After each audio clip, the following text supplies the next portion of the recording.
Patuloy na pinaghaharian ng ilang prominenteng angkan ang posisyon sa gobyerno mula sa maraming lugar sa bansa matapos ngang manalo sa 2025 midterm polls. Pero ilan din namang miyembro ng tinaguriang political dynasties medyo nalusaw ngayong eleksyon. Ang balitang A to Z ni Ian Maghanoy. Ang halalan ay pagkakataon ng mga botante na palitan ang muka ng politika sa kanilang bayan. Pero para sa maraming lugar sa bansa, tila ayaw nang magpalit. Tulad na lang sa Davao City kung saan muling namayagpag ang mga Duterte. Panalo bilang mayor si former President Rodrigo Duterte. Vice Mayor ang anak na si Baste Duterte, Congressman ang isa pang anak na si Pulong at ang apo nito kay Pulong na si Omar Duterte, kongresista rin sa kabilang distrito. Sa Batangas naman, balik sa pagkagobernador ang batikang aktres na si Vilma Santos Recto.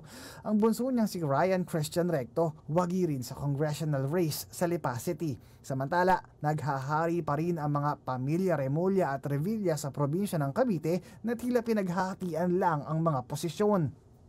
Mula sa governor, vice governor, ilang kongresista at maging mayor na mga bayan doon, Remulla o Revilla lang ang apelyido. Maraming salamat po sa inyong tiwala at suporta sa Halalan 2025. Maasahan niyo po na malinis na serbisyo. And I'm looking forward to serving another term and pushing our advocacy so that we can help more of our constituents in the Senate. Sa Camarines Sur naman, hindi pa rin naaalis ang mga Villafuerte. Nag-iikutan lang ng posisyon sina El Rey Villafuerte, Migs Villafuerte at Luigi Villafuerte sa pagka-governor o congressman, depende sa term limits.